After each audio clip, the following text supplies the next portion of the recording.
Welcome back. Today, I speak with Benjamin Boyce. Benjamin is a content creator on YouTube who has a library of wide-ranging interviews, as well as a large documentary project that explores the unrest at Evergreen College in 2017. Given Benjamin's experience with it, we spend a bit of time talking about critical theory, which is a loose collection of academic theories that manifests itself in various ways across disciplines. There is much debate about the origins and impact of this theory on both the academy and in our culture, but the clearest example of this school in the culture is the rising prominence of phrases and concepts like white privilege, intersectionality, and diversity, equity, and inclusion initiatives within administrators and human resource trainings. Some of the thinkers in this tradition include Horkheimer and Adorno, Michel Foucault, Jacques Derrida, and more contemporary authors and academics like Kimberly Crenshaw, Robin DiAngelo, or Ibram Kendi. We do not discuss any of these thinkers directly, nor any of their theories explicitly. This school of criticism is broad, and the areas it criticizes are vast, so much so that to discuss it as a school is to be a bit reductive to the people in that tradition, and run the risk of caricature. Instead, we discuss the applications of some of the theories that can be labeled as critical theory, or that take their inspiration from critical theorists. This is a wide-ranging conversation, moving from what things fundamentally shaped our minds to musing on the quest for beauty, and then shifting to the importance of narratives. Benjamin, ever the interviewer, was a great interlocutor for this conversation, even turning the tables on me at one point. But it highlights one of the overall themes of our discussion, the importance of curiosity and the desire to know. I really hope you enjoy this conversation with Benjamin Boyce. Hi, Benjamin. Welcome on. No, thanks for having me on, Stephen. So before we get rolling, do you want to do some introductory remarks? Tell everybody who you are and what you do. Yeah, I'm a content creator. I think that suits the title of what I produce, both broadly enough and specifically enough to kind of clue you in. What I do is I produce content through YouTube and through, I do a podcast. And then I do a lot of activity on Twitter, but that's mainly just sculpting sentences for attention and also to tweak the attention that people are laying on certain topics. But my main bread and butter is my YouTube channel, and my YouTube channel is split into three basic categories. I do long-form investigative journalism / documentary, and my main piece is about the Evergreen State College, which you might know from the events that happened there in 2017 that more or less faithfully prefigure what's been happening in 2020 along the implementation of anti-racist trainings, as well as the ways in which protests are acting. But I also do kind of a cultural commentary, and I also do a lot of interviews. I do tons of interviews along a broad range of topics. Yeah, that's how we met. You were kind enough to have me come on and ramble about Aristotle for a while. So I like that. I had you on again, but I messed up the recording, so we're going to have to... We'll have to do a round two. Aristotle too, yeah. Yeah. Well, he keeps nagging us. He's been dead for a long time, but he just won't go away, so... Mm-hmm. Yeah. So he was the real gadfly, right? Socrates calls himself that, but yeah, Aristotle, I'd like to think of Aristotle as walking around going, no, that's wrong. No, that's wrong. Not doing that right. Love people like that. We can call him a critical teacher, but a useful one, a terribly useful one. So then, from your introduction, this leads me into part of what I wanted to talk to you about today. So you've spent a bunch of time dealing with broadly critical theory, we could call it, or its application of critical theory. And maybe we can get into that later, but I tend to sometimes find those things tremendously boring, the theory and their application. But we can get into it because boring things can have real life ramifications. But what I would like to first go into, if you're comfortable with this, is your trajectory on becoming an interviewer. Mm-hmm. Mm-hmm. Why are you interested in doing it? And what is the desire? Is it to just communicate with other people? Is it to provide criticism? Is it to, I think the online word is to, quote, platform people? or is it an extension of teaching? Oh, well, it's an extension of learning, I would say. And then sharing the process of learning, I think, is very valuable. It seems to be the case that people respond positively to being educated through the means of interviewing. So my trajectory into doing interviews does have a political bent to it, insofar as what happened on the campus of the Evergreen State College in 2017, which, if your viewers don't know, I'll just say it was a big dust-up over issues around race, but if you look at what was actually going on, there was a lot of power politics going on and a lot of destruction of the essence of the institution of education. And when I went through and I began to investigate what actually was going on under the surface, I was a student there. I had access and I knew where to look and who to ask for certain documents, including videos and, just emails and stuff like that. What I saw was a major breakdown of communication. I saw that a small group grabbed power and was able to control what you could say, who you could talk to, and basically control the entire narrative and also the flow of information. And I saw that if I wanted to have an impact on any given topic of political import, then the best way to go about that would be to maintain access to conversation, to open. No, I'm not really good into debate. I like questions and answers. That's my modus operandi. I really, I'm not suited for debate for a number of different reasons. So I don't interact with it on that level, but I do, yes, platform people. So I take a topic and, well, it's kind of organically how I end up going through a topic.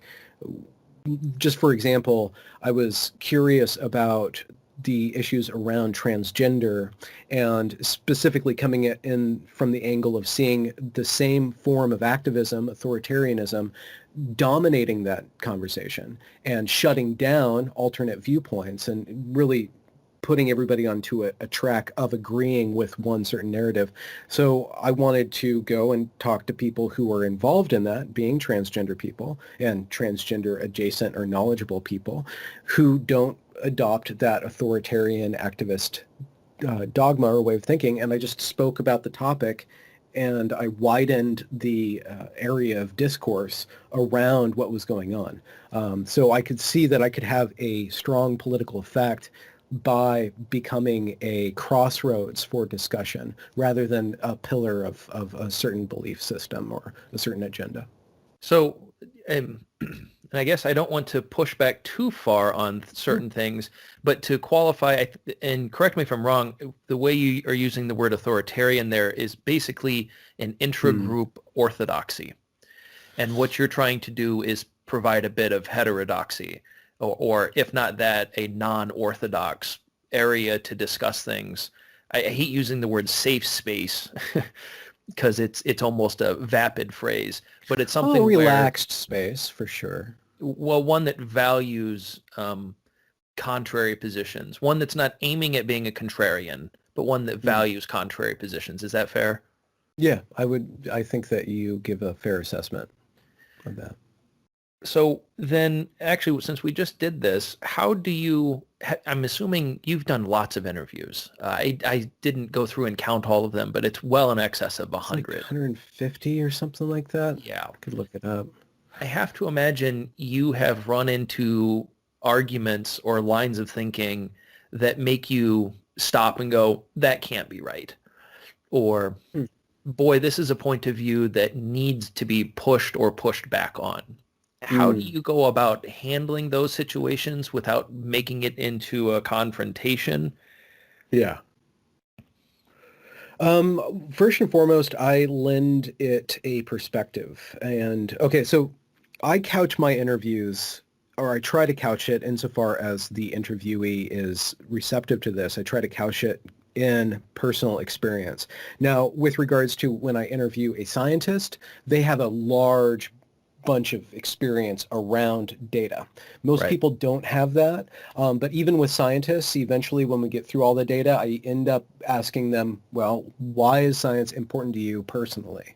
So I try to take the stance, and this is another thing that I'm trying to fight against in our current popular culture, is that people are canceled or they are slandered because they have a belief that is inappropriate at this time or from a certain point of view. And there's very little leniency given to the understanding of a human being as a developmental creature, right? So with regards to somebody who I began disagreeing with very strongly, it was a feminist, Megan Murphy, and we spoke about 2 years ago. She got canceled. She got booted off Twitter for, various different reasons. And I reached out to her through that free speech kind of discourse, like championing, well, what is so wrong with what you're saying? Right. And when we started having the discourse, she had some very strong views that I very strongly disagreed with, but I knew that to confront her on them would only cause a more doubling down on that. So I opened up the conversation to just kind of accepting empathetically her position and trying to, ask the questions that would allow her to expand her thoughts in any given direction. And over the course of several conversations, a lot of the disagreements kind of fell by the wayside and we found common ground. And then where we disagree on is more a matter of just perspective rather than the actual mechanics of our belief system. So that's interesting. And again, if I guess I could try to summarize and see if I'm incorrect on this, you're aiming to be a kind of facilitator of empathy, and that's how you handle pushback. What's the way to understand this from the point of view of the person who is arguing it? Is there a contradiction or a conflict within it? Yeah, That's interesting. Because I think I try to model that same kind of practice in my conversations, and it seems to be a model of people who are generally curious, which I would attribute to you. I would add that it also gives people agency over their beliefs to be able to shape or change their own beliefs as much. They own it much more deeply than if they're confronted and they have to argue this way or that way. And no matter what, it always takes time. Human beings always need to be given time. And so like continuing a conversation is always kind of a joy to see where they're at now or where I've changed since then. Right. Yeah, it picks up on that question of a person as a development or as the self as emergent, if we want to use that language, which I would actually like to get into some of that here in a bit, because you've had, you've ventured into those realms, and I would like to dance in there a bit. But there are a couple other sort of these kinds of questions that I'd like to tackle. So the next one would be something to the effect of, who are the thinkers or writers or minds that have been the most influential on you, and why? Okay, like this is just a totally broad. Like, are we talking about in the 2010s or something? The No, 90s? I mean, so I'll use myself as an example. When I enrolled in the university, 15 years ago, and my back hurts, and I read Plato for the first time, and there was no undoing that event. That there was a seismic shift in the way that I approached thinking and reading, and that there have been sort of seminal moments like that at some point along in my emergence. What are those for you? That's a good question, and I'm probably not going to answer it to my own standards, but I think that one of the things that really broke me open was when I was 19, and I picked up a portable Nietzsche, and and I tried to wrestle with Zarathustra, but I couldn't pay attention to it. It didn't really capture me. But the aphorisms, the way that he would make a freaking sentence that would just break open things or reconstruct things, and the way that he was operating in a discourse that was much more like a Lego set. Like he was. It felt to me that he was more concerned with making sense than making sense, in the sense of he's just creating a sense, and every tiny aphorism is like a seismic event that's kind of freeform. And I really, that was actually, before I came to Nietzsche, it was through William Blake, his Marriage of Heaven and Hell. That was the first aphoristic thinker, and that I just saw like, oh, we can engage with thought in this way. We can make a creative form of philosophy, which isn't systematic so much as, you know, insightful or shocking, much more performative, and that's it really infused me and enthused me, and you know, and then I started to go through and, you know, follow Nietzsche's dictum to, you know, take a hammer to everything, and I ended up systematically demolishing my life, you know, for a while. Right. But I think that was necessary in order to own my thoughts. No, it's so, man, that there's a lot to plumb here. So let's marinate with Nietzsche for a minute. Okay. Because my first experience with Nietzsche was Beyond Good and Evil. So it was a little bit less meaty, but meatier. If you've read them, I think you know what I mean. Beyond Good and Evil is probably my favorite of his, you know, thorough constructions of ideas. And but even it is like every one of those aphorisms is a ethical, moral, intellectual, philosophical bomb that you'd never walk away from that book unscathed. And and in some ways, what's interesting, when he's basically trying to serve as a kind of post-Christian Socrates in a lot of ways, take your principles and unspool them. The Greek word is luo, to peel apart. It's also the word to destroy. So as you unpeel the layers, you're undoing, you're destroying the thing. Yeah. And Nietzsche seems to be involved in this.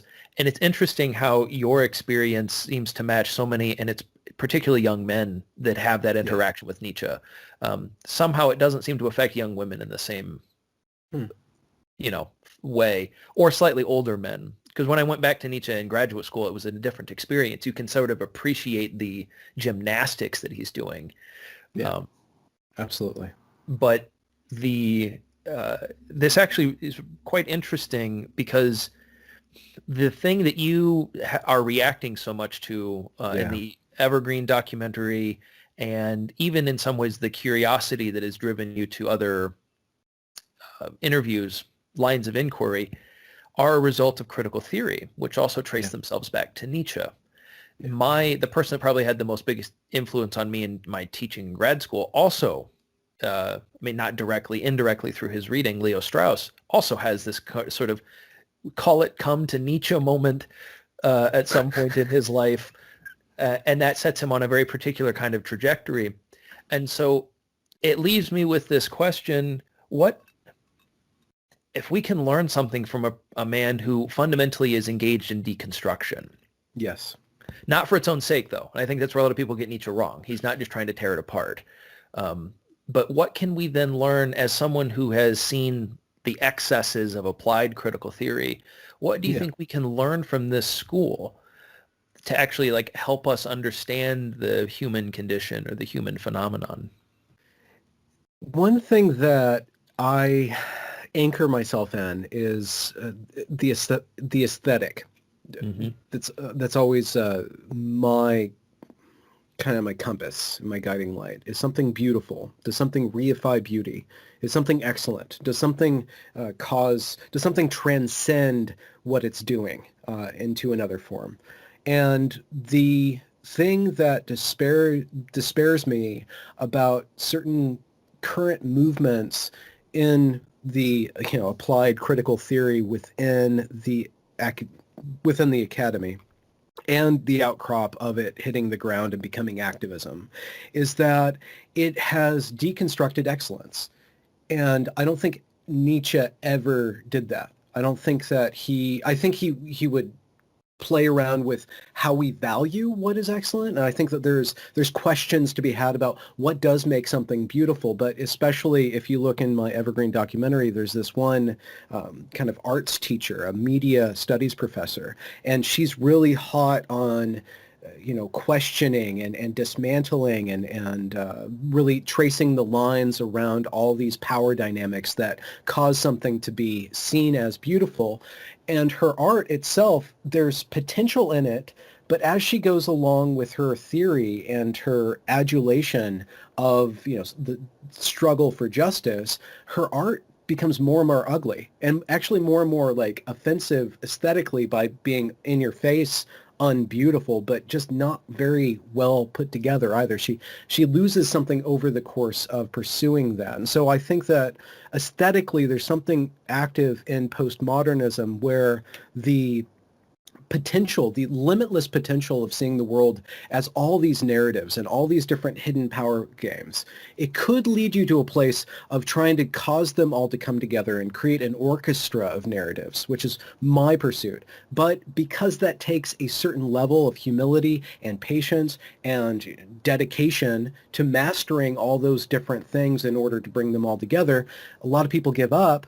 And they just, what happened in the 90s as far as literature is concerned is that people just adopted irony. Irony was just like the fix-all. We'll just make fun of everything because that reduces everything. But at the end, you don't have anything. You really don't have anything, right? So I think that a lot of the dismantling ends up becoming a cover for mediocrity. So it's how Nietzschean, like, at its very core, that is a Nietzschean aphorism, if I have ever heard one. That you're the folly of your deconstruction is to hide your mediocrity. Like if someone told me that was one of his, I would go, yeah, I think I remember reading that, because there's such an interesting thing with Nietzsche, because philosophers don't really like him, especially like analytic or modern philosophers, because he's not math. It's not systematic. It's experiential. He wants you to think in his stream of consciousness. Like he's forcing you to think the way he thinks, what a masterful artwork. Twitter should do that, but by God, we have learned maybe we don't want to do that with most of us. But what he sort of highlights, and I think you're exactly right, this question of what is the excellent, right? He goes after Christianity because of its problem with excellence. He goes after Darwin, which drives a lot of our biology friends nuts, where Darwin does not lead to excellence. It actually leads to mediocrity. The thing that can survive the best is not the thing that is the exemplar, but is the average. Yep. And which of course drives people bananas. And because it's again, he's flipping the principle on its head in a way that has been often, mimicked, but never remastered. And it's so interesting to me because critical theory thinks that's what it's doing. At least to be the charitable position, I think that's what it's trying to do, is engage in... engage in what? In the sort of the Nietzschean deconstruction of values. Okay, and as he calls it, the transvaluation or reevaluation of all the values that are out there. I think that's the most charitable position we can give them. But they seem to miss that piece that you're highlighting, that Nietzsche's job was not to leave everything in ruins, but to replace it with a new system, that, a value of the Übermensch. And which is again can become a shroud for mediocrity if you take it to the Hitlerian outcomes, like that. The ideal of the problem with Nietzsche is that he demands so much. Like if you really internalize and go down that route, you will end up never being at peace. You will never find comfort in life. That will be eradicated. So I think you can only go so far with that. Well, and helpful. I mean, you end up suffering as he did, right? And again, how could you think like he does and not end up having similar outcomes? But he says of us, these people, the students, that you have to carry all the water of the people that preceded you before you can do what he's doing, right? You can't, no student of philosophy should start with Zarathustra. He's 500 miles into the trek, and you taking your first step, you're going to lose.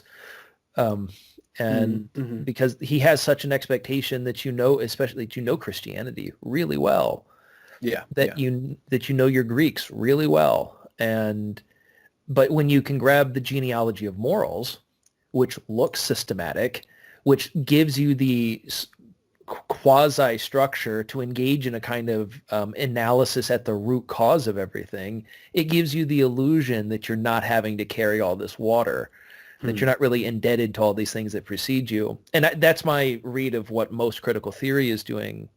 Foucault reads the genealogy of morals and sets this on this path, ignoring everything that was surrounding it. Yeah, yeah.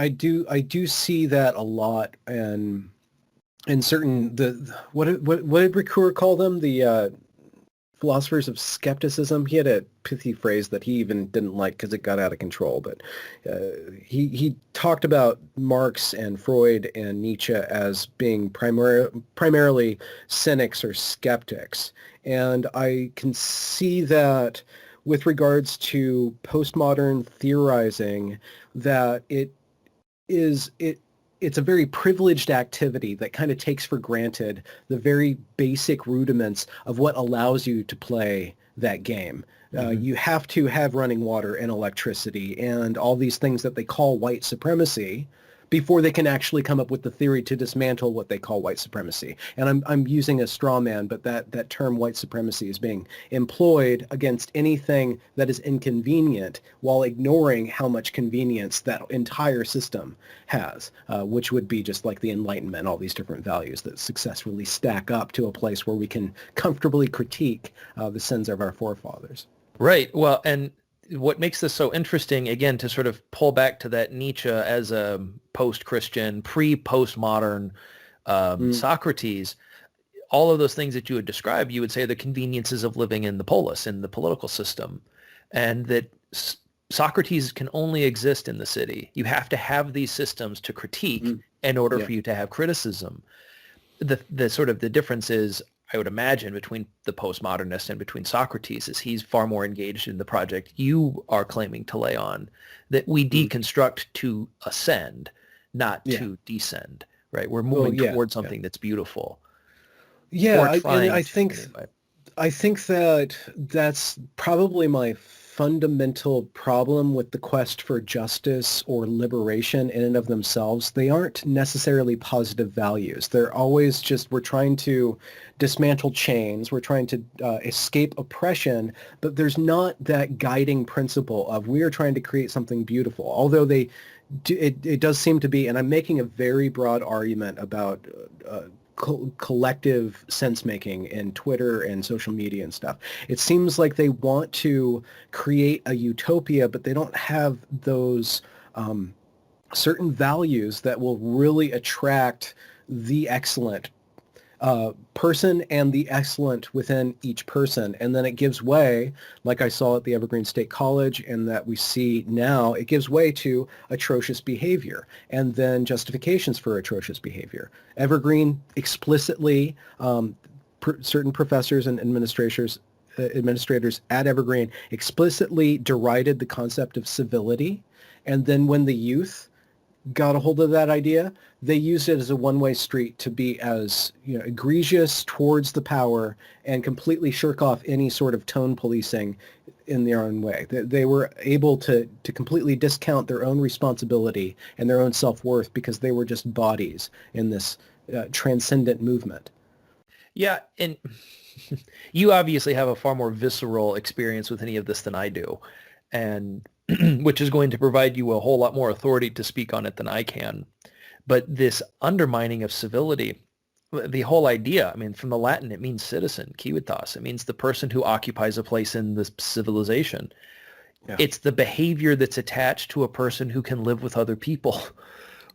Why would you want to fundamentally undermine this as a principle?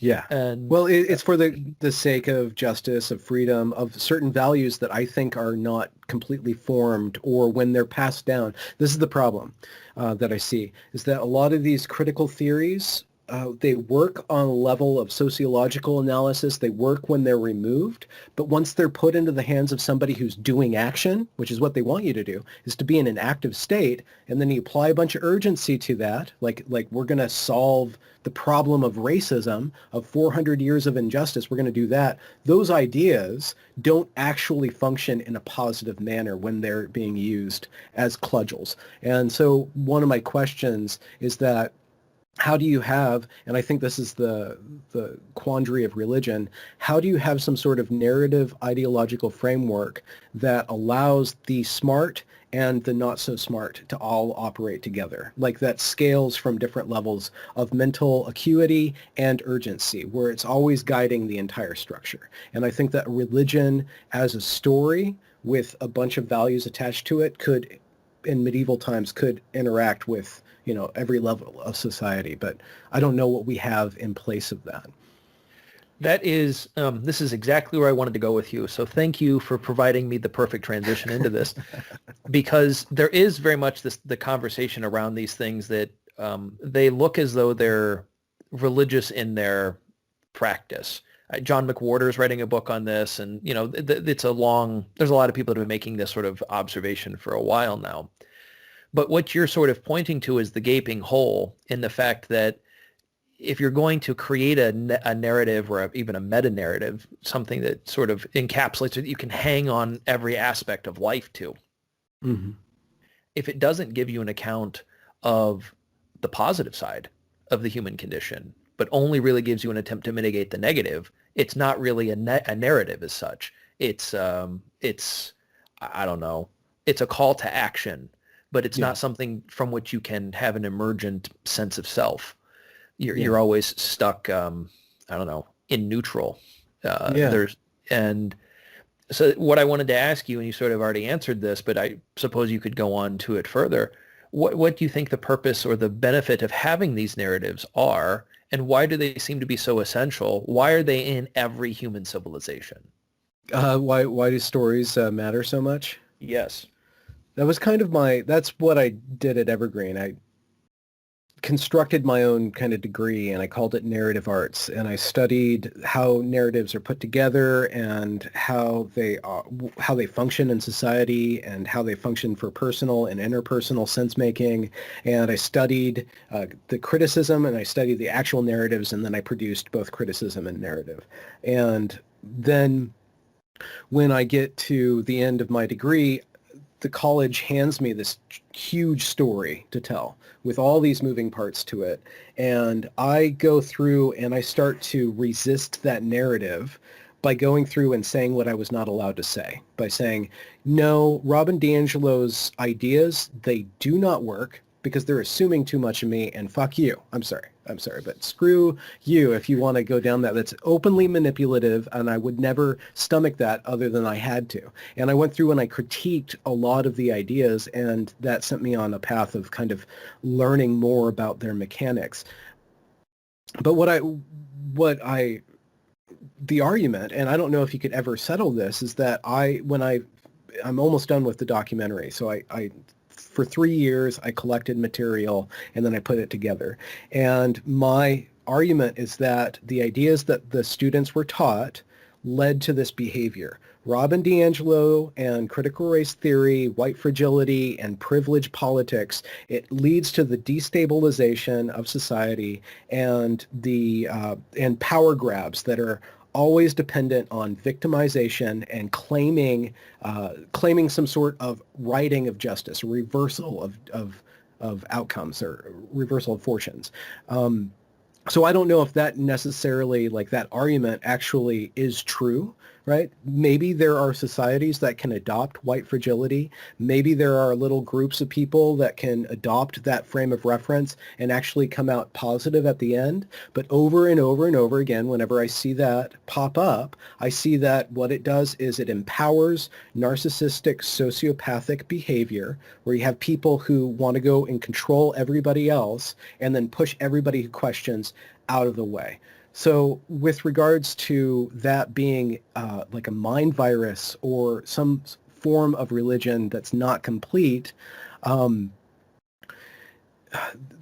question is that how do human beings function as sense-making creatures together? And then what are the dynamics in play when people are working together? And I think that, for example, meritocracy as an ideal is really flawed, and it needs to be couched with other ideals, and I think that the American project was trying to create a network of different values, including freedom, but freedom limited by, duty to the country, and there was all these different value systems, and I'm kind of losing myself. I'm kind of losing it, but with regards to meritocracy, like at Evergreen, they would criticize meritocracy because it's not imperfect. It's not always the case that if you work hard, you get ahead. It's not always the case that if you really spend all your resources on building a life that you are going to be rich and wealthy, relatively. But right. What they overlook is that you own everything you work for, right? They wouldn't talk about, well, what happens psychologically if you work in, or if you try to exist in a world that's just assigning you value, and all the value comes from outside of you, and your work doesn't really matter because, relatively we're unequal. So I think that religion or narrative allows us to transcend opinion in a certain way. It allows us to transcend interpretation in a way. And I think that critical race theory, intersectionality, white fragility, they're morals in search of a story. And so what they do is that once they infect you, you turn everything in your life into that story, into that power play. Every dynamic always revolves around these identities, always revolves around decreasing privilege and uplifting the underprivileged, and if you look at the ways in which it functions over time, you have a lot of upset people, you have a lot of exhausted people, and then you have a lot of really crazy people who just thrive in that I'm going to go around telling everybody what to do. So I didn't answer your question. I bit off more than I could chew. Well, what it does is we're going to double back to my original question because I don't think we're ever going to get away from it in our whole chat here. But What this does, the way that you've laid this out, it makes me think of the way in which people talked about the justification for revolution in like the 18th century, John Locke. These people are just rabble-rousers. They think they're for justice, but what they're actually doing is they're undermining all of civilization. Because I've long been wondering how it is that this basically French interpretation of German thought became appropriated in America and became transfixed on racism. Like, that's a very weird path to get here. But I think it's because the language of the country itself, against, let's say, the French have a tremendously difficult time establishing a republic. They've had 5, right? They get bored and they have to have another one. But they also have this ancient regime that they have to topple and destroy. So their system has to go through and like root out, literally be radical, go to the root and take out the system from the bottom all the way up.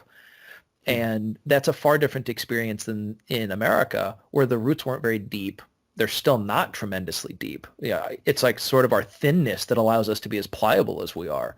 But so when you have a change or a call for justice, the ramifications are not nearly as profound.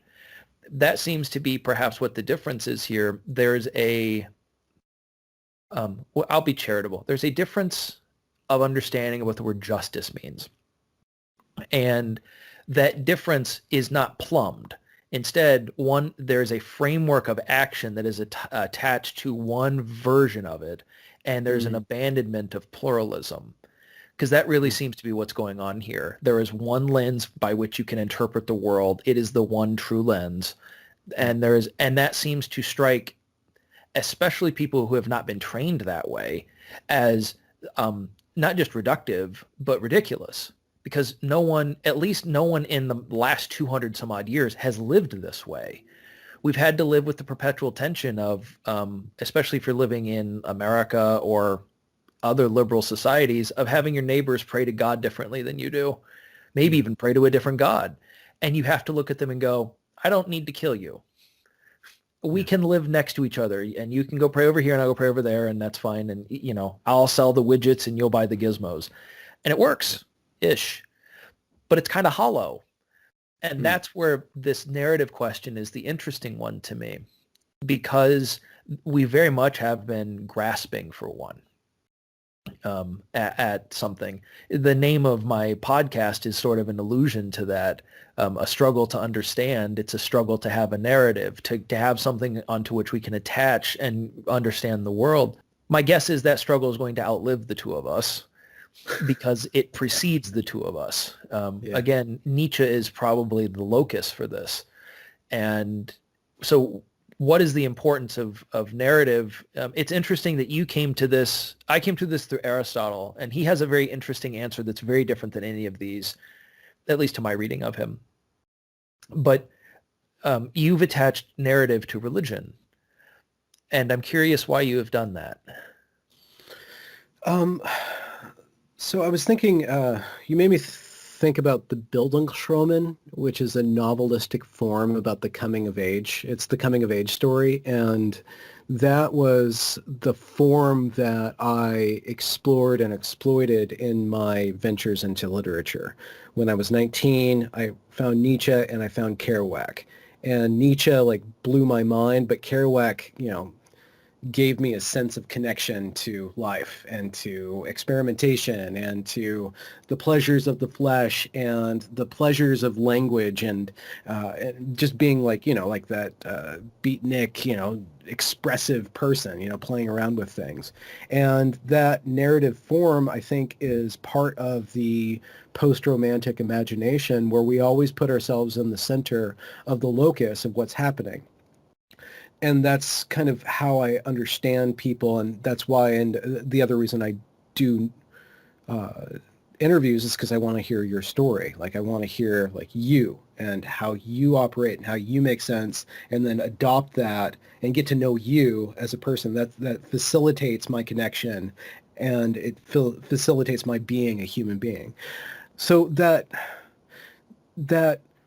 Bildungsroman narrative, which is really self-important, the self is the center, the individual is the center, got married at some point to the identity. And that's what I saw in the 90s and what kind of made me go my own way with regards to, trying to be a published author. I saw that the industry was going down the path of, we're going to sell the Bildungsroman, but instead of it being about the artist as a young man, it's going to be about the half-Indian immigrant as a young man. It started to be more and more about what is the experiences of this person coming to this other culture and feeling alienated because they aren't a part of the dominant culture. And that probably, my reaction to that is probably could be very easily critiqued in a D'Angelesque way of saying, well, I am the dominant identity. So why would that be important to me? All these other people's stories. I'm the outgrowth of James Joyce. I'm the outgrowth of, romanticisms, my tradition. I'm in the cultural soup of my tradition.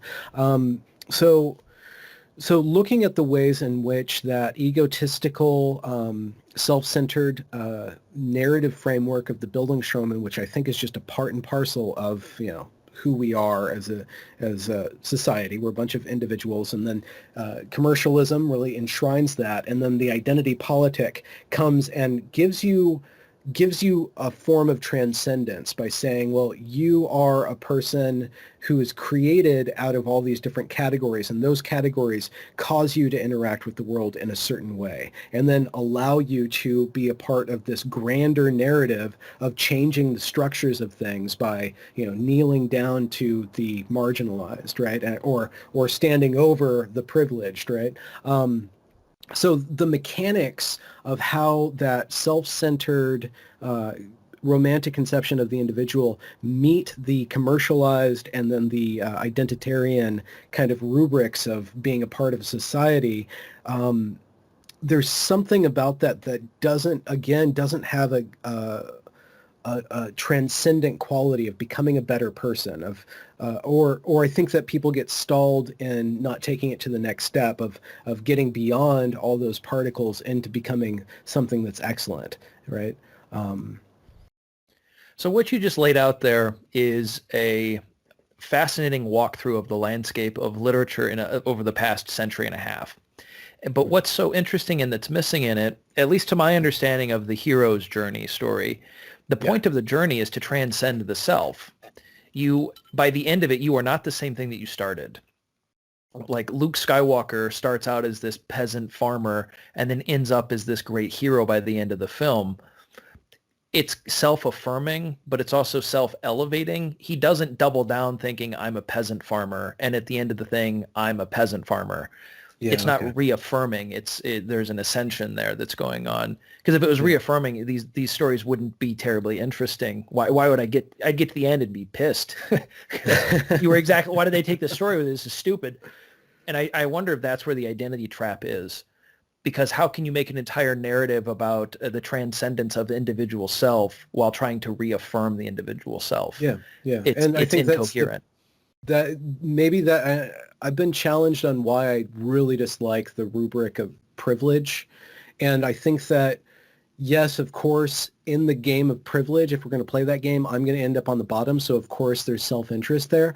But I just don't see it as inherently interesting. It's like, okay, I'm going to see everybody else's relative disparity or wealth compared to me. What does that actually matter? What does it actually matter that I have more and you have less, or you have more and I have less? There has to be something more than just that narrative, unless we're just going to go into some sort of redistribution along morality lines rather than strictly. Well, and this is where I invoked the French before, because if you don't have an understanding of what your end state is, your constant undulation will turn on you. Flip all the power dynamics that you wish. And we can see civilizations that have gone through and attempted to do these things, not through identity, but through class. Yeah. And the things they have to consume themselves, because it's not an end state, it's a tactic. And so what you think you've achieved the end state as the tactic, it doesn't go away. You're always in the pursuit of purity.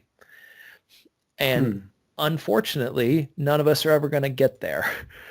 Okay. We aren't pure people, right? We can't be. And so where this sort of the dynamics or the interworkings of this stuff, if the goal is the remedy of disparity, and we can say disparity is unjust, right? Any form of inequality is injustice. I think that's kind of where this trajectory ends. If I was going to, I think summarize it. What is the threshold that limits your principle of equality? Because there doesn't seem to be a natural one. There's always going to be another one in which, unless we are identical, which is impossible. It's not possible. People the are only way you make it possible is you cut everybody's foot at a certain level so we're all the same. Like the only, you can degrade everybody. That's how it works out. But even then, someone who's 80 does not have the muscle mass of someone who's 20. That's inherently unequal. That's unfair. So there's a certain point where your fight is with biology, guys, and you're not changing that stuff. Like physics is always going to win. And but I didn't necessarily want to go down that track. That's okay. There's no conservation of mass when you get into the utopian mindset. Like there's no limiting principle. That's basically what you're saying. This is why I would encourage, if anyone hasn't, to go read Plato's Republic. Maybe I'll do that. Maybe I'll just sit down and we'll do a reading of Plato's Republic one time. Because I think if you're reading it on the surface level, which unfortunately most people don't even get past titles anymore to say anything about reading. But if you're reading it just merely on the surface level, you get to the end and you go, Plato, what he's an authoritarian. This is the bonkers. But when you get to, like, in book 9, he lays out this problem of, if you are tyrannical in your pursuit of justice, and the character Glaucon is sort of, that's the accusation here. If you're tyrannical in the pursuit of this, you're still a tyrant. And that's a fundamental corruption in your soul. And that's the big problem. Why? Why is tyranny so bad? Why? Because it is an existent without limitation. And it means to deny your humanity, essentially. There has to be a recognition that human beings have a limit to themselves. Okay. You can't acquire everything. You can't have all that you want. This is sort of Plato's perpetual fight with Eros, with the erotic. As a culture today that's so bifurcated on erotics, We absolutely love them, but don't you ever talk about it.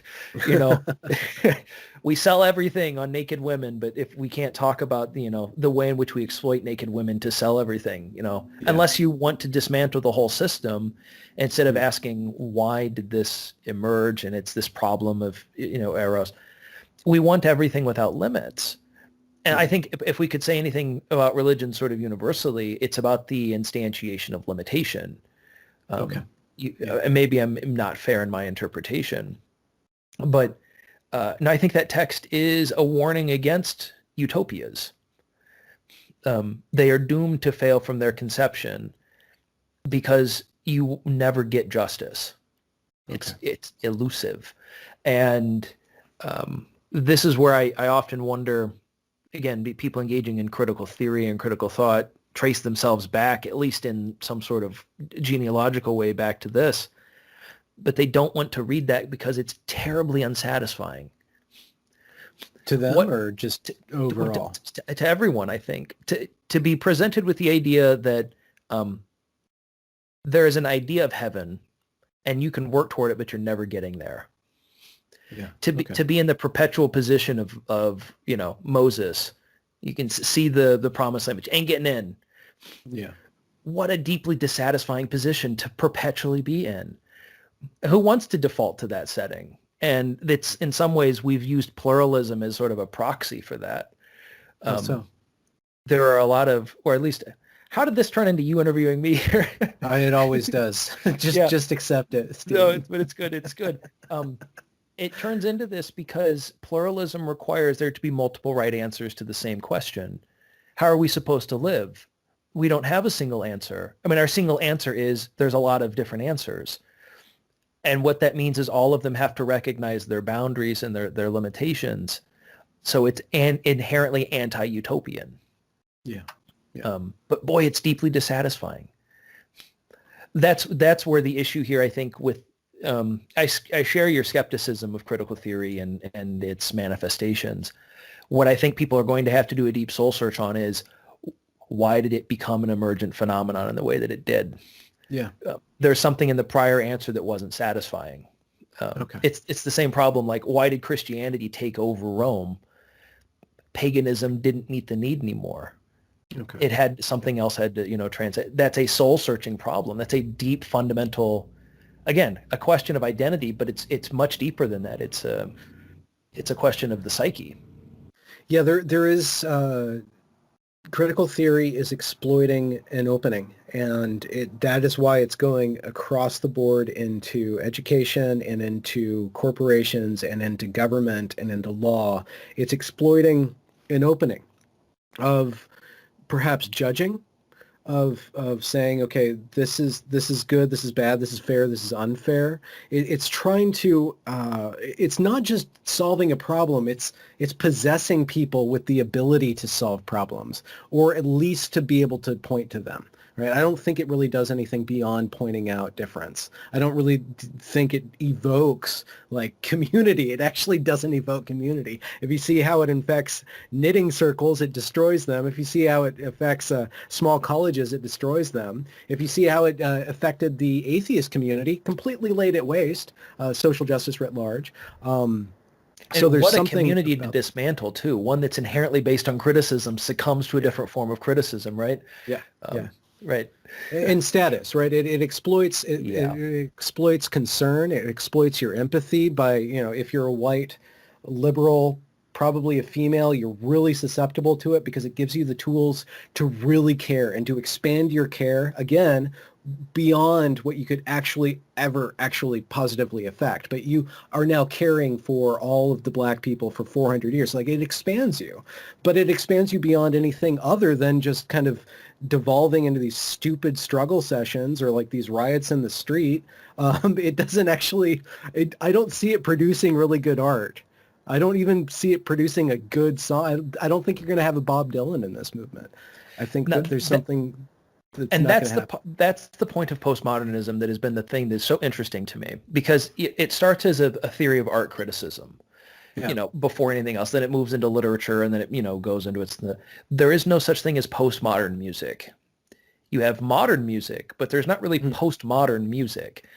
John Cage may come the closest, something like, record the ambient sounds in the room, but that's not actively deconstructing those sounds. How do you do active deconstruction of sound?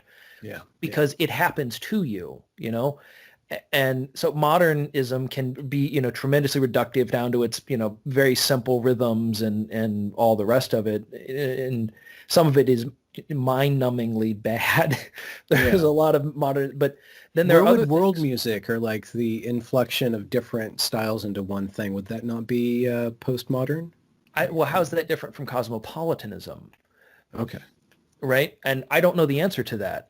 This is well outside of my realm of study, but I'm not sure how, jazz is nothing if not an emergent form of music that is the intersection of European and African styles.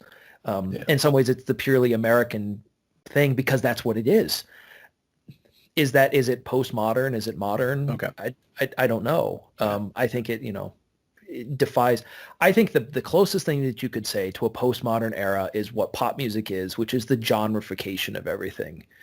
Okay. Everything gets broken down into its subsections, but it's all telling the same story. I say this to my students all the time. Like the two most popular forms of music in the country are country and rap and R&B, if I smash those together.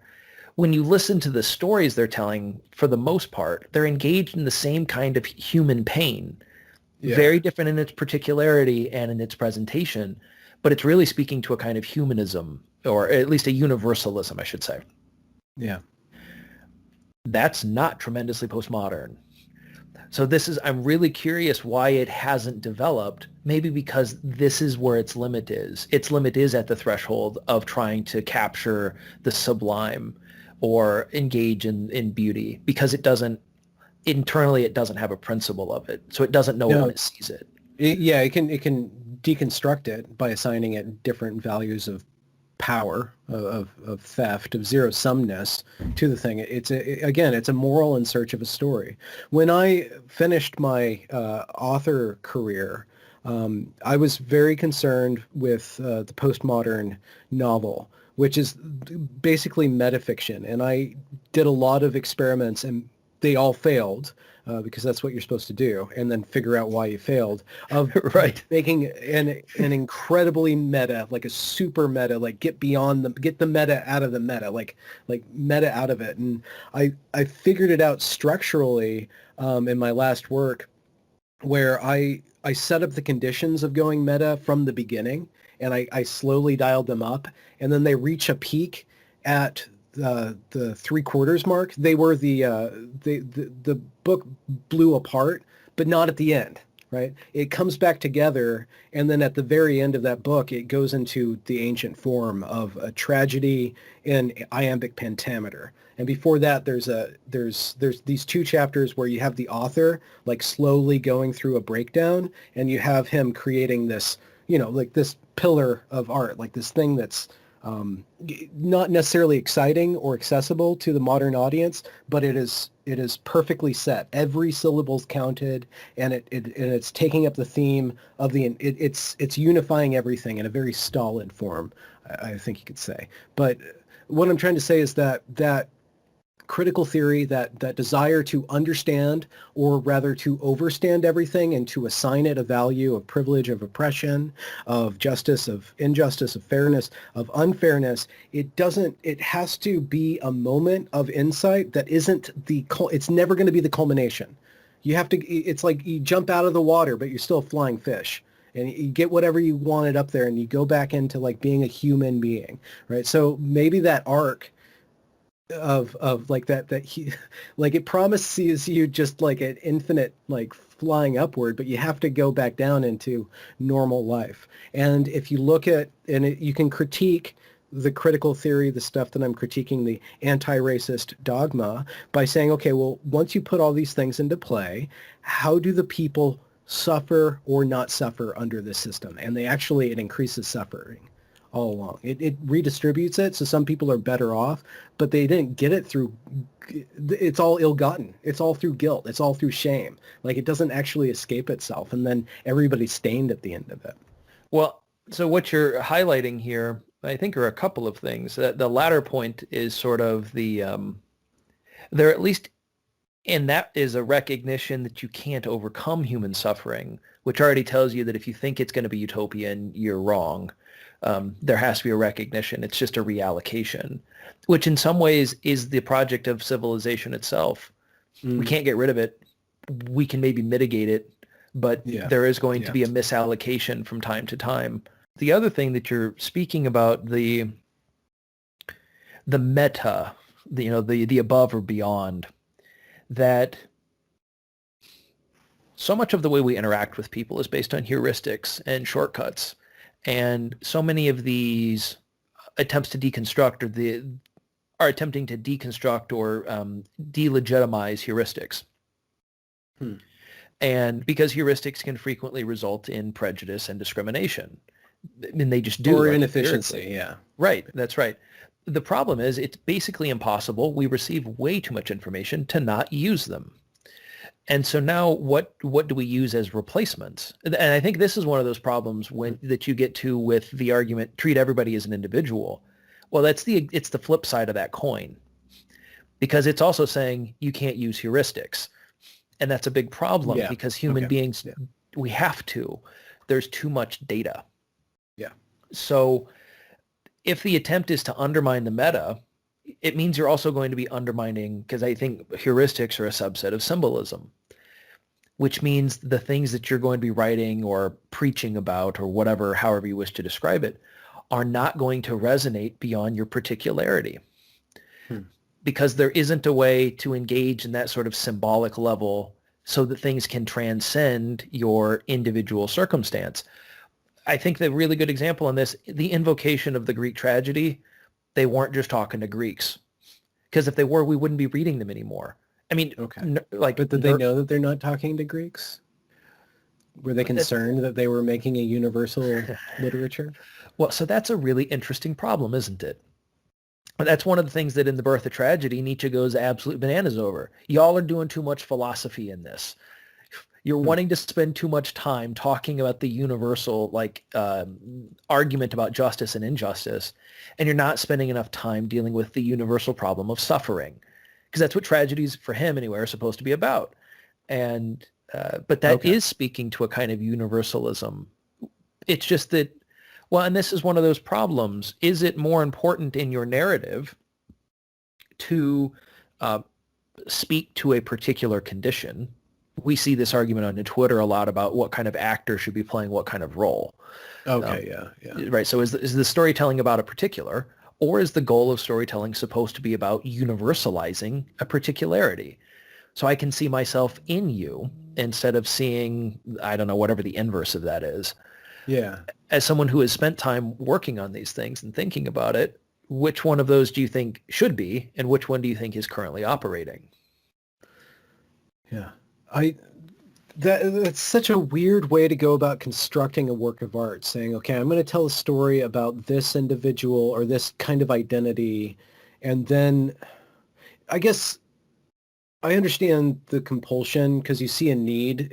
There's the chasing novelty. You're like, well, nobody's done a story about that mixture before. So there's an alchemical kind of, math that you do. Like, okay, well, this is a particular story about that. But the goal needs to be like making somebody laugh or cry. Like, that's the primary goal. I'm just trying to make somebody laugh or cry. Because if I can't do that, then they're not going to listen to anything else, right? Right. So, like, you build everything on that, which I guess once you stack everything on that, then you can look at all these power dynamics, or you can take I guess what you were bringing up with Nietzsche, like the universality of suffering. Why didn't he go after the universality of ridiculousness? Why is that inherently less interesting to him? Like, why didn't he say, okay, well, why do we find things funny? And how, what are the dynamics of that? Is it because we're escaping suffering or whatever? But maybe it's inherently not really. You can make something about suffering that causes a lot of suffering just because it's insufferable. It's really difficult to make something about humor that is itself humorous. Like the pursuit of the humorous is a higher order of difficulty. Well, I actually also think that what you're working through there comedy is tremendously particularized. What was funny in the 1920s is not necessarily funny in the 2020s, right? It's very specific. I think this is one of the great losses from the ancient world. We don't have Aristotle's account of the comedy. So all we can do is one, maybe. Yes, he did. Oh, there's references to it, so we know that it existed. It just got lost. But there are things in there where he talks about where does it come from, and the best way I can come up with it is it starts out as a kind of like stand-up comedy. Look at this so-and-so over here. Don't they have stupid looking feet? And that it sort of evolves into a kind of narrative structure where you're telling stories about absurd people doing absurd things. But it's super particularized, even if it's unusual, because the way he talks about it is there's a universalism to absurd characters. We can recognize them everywhere, but we're not all going to laugh at the same kind of absurd behavior. So there's a kind of particularity in comedy where if someone mistakenly kills their own brother or sister, that's a universal experience. It's easier to get people to relate to suffering because it's less particularized, right? Okay, yeah. And I think perhaps that's where Nietzsche is pushing on that thing. As a man who certainly suffered more than most, and he certainly did, he was perhaps quite sensitive to that. But there is something also that, comedy is more particularized. And if TikTok has not been useful for anything, it's that. Like how comedy has shifted, or what people find funny has shifted so dramatically in like 15 years because of these, there's so much the format. Well, and it's absurd. The absurd is so much more in vogue now. Okay. Yeah. Maybe I'm wrong. It's safe.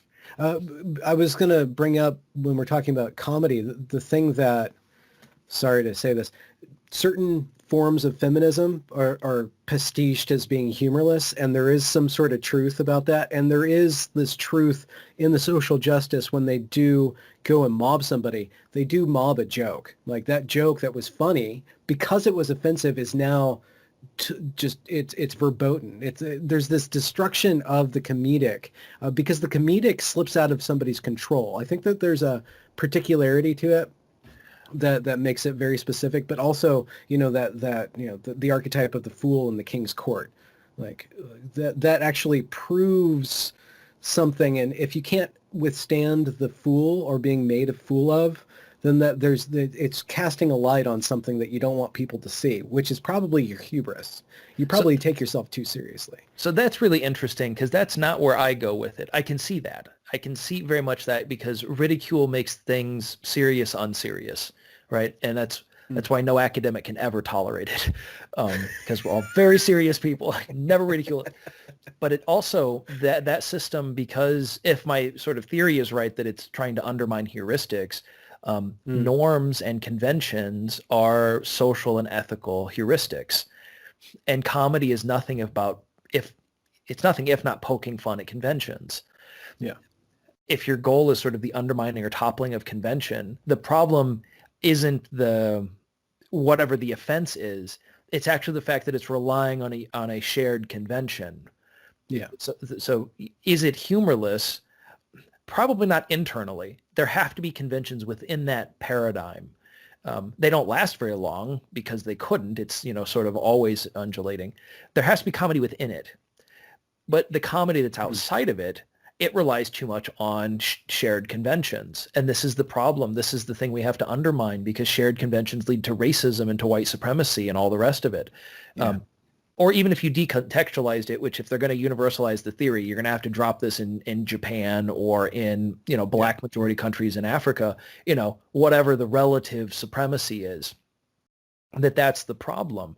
And maybe I'm wrong. Again, you've experienced this firsthand far more than I have, but it seems that there's it isn't just that these people are out like wanting to whack people on the heads because they said something mean.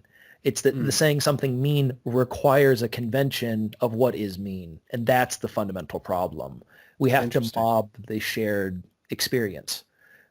Everything in their wake, I'm talking very broadly. I'm just talking about patterns that I've seen on a sociological level. So it's kind of a straw man in a sense, but in their wake, There's a lot of calling out of authoritarianism. There's a lot of calling out of fascism. There's a lot of what turns out to be projection, where they go after and they say, we want liberation, and then right behind them comes all these rules and all this rigidity. It's like, okay, your position's here, your position there. It's a very totalizing and rigid form that creeps in right behind the smashing of the convention. So what we see is that there are no bigger proponents of white supremacy than anti-racists. They're the ones who are making the list of what it is to be white, and what it is to be white is to be hardworking, to show up on time, to have a sense of self-respect, to like science. Like everything that a white supremacist would say is being promulgated by these anti-racists. So they're dismantling something to create like a worse version of what they're afraid of. Well, and so this is something that I've been struggling with a lot, because there are 4 different definitions of the word supremacist and racist in your application and in their application. And that's a consequence of the deconstruction of the word, because we have multiple definitions of it operating at the same time. Because is white supremacist, does that mean the white people are in a majority and therefore they're in a position of supremacy, which is you can look out and go, oh, they're the dominant ones. And that if that's all it means, what a tepid thing to say. But if it means one is in the KKK or is a sympathizer with the Confederacy, that's a moral charge. And it has been a moral charge for a very long time. If you want to conflate the tepid and the moral accusation, this is where we run into our massive conflict. Because on the one hand, if you're making a sociological argument that's tepid and should have stayed in journals somewhere, fine. But you're writing on the back of these moral accusations. Yeah. And my fear is not in all of this. It's in telling white people that they have power inherent to them. Why would they ever be interested in giving it away? And it creates an ossification, a racializing of power. Yeah. That ends up in exactly. It ends up in stupid. In a very, very bad situation. Yeah. Yeah. And it actually is fundamentally sort of undermining what I think are, if we're ever going to make a legacy or attribute something to the white male, I guess, and I don't even want to do this because it's not universalizable. If we're going to say there was something really beneficial that came out of the European Enlightenment, it was doubt. It was doubt that you can know something absolutely, that you can know yourself absolutely, that you can know what the right answer is absolutely. This is how we get science. This is how we get pluralistic ethics. This is how we get toleration. Yeah. Those are good. They just happen, at least to my estimation, they just happen to emerge out of Western Europe because of a confluence of interests. It isn't because they're Western European and only Western Europeans should have them. I tend to think they're better for civilization. If they were to emerge out of Thailand, I would still be going, I want those. Mm-hmm. Those are good because I think they lead to a better flourishing of human life and dignity. Huh. And in your sense, but there's faith though. It's not just doubt, because what we're seeing is a negative form of doubt in this skepticism. It's doubt that's only about everything outside of you, but it's a very corrosive doubt, right? The critical theory is it's an outgrowth of that doubting tradition, but it lost something along the way.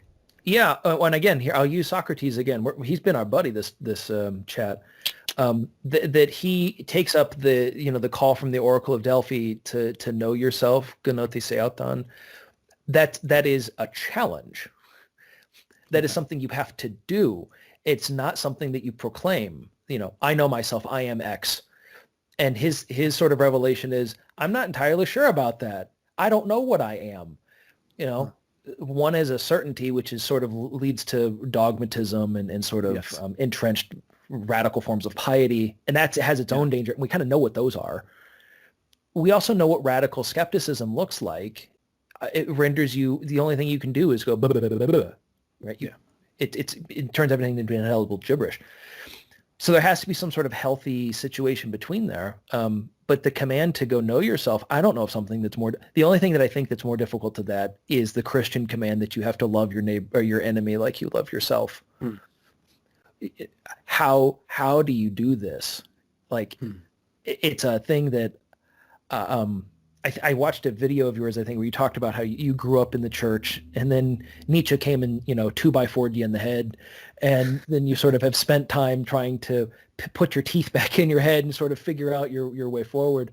I also grew up in, I grew up in a Pentecostal church, so I in a sort of kind of fundamentalist Christianity, a sort of a serious one. And I also now look at it and come and say, how in God's name do you do this stuff?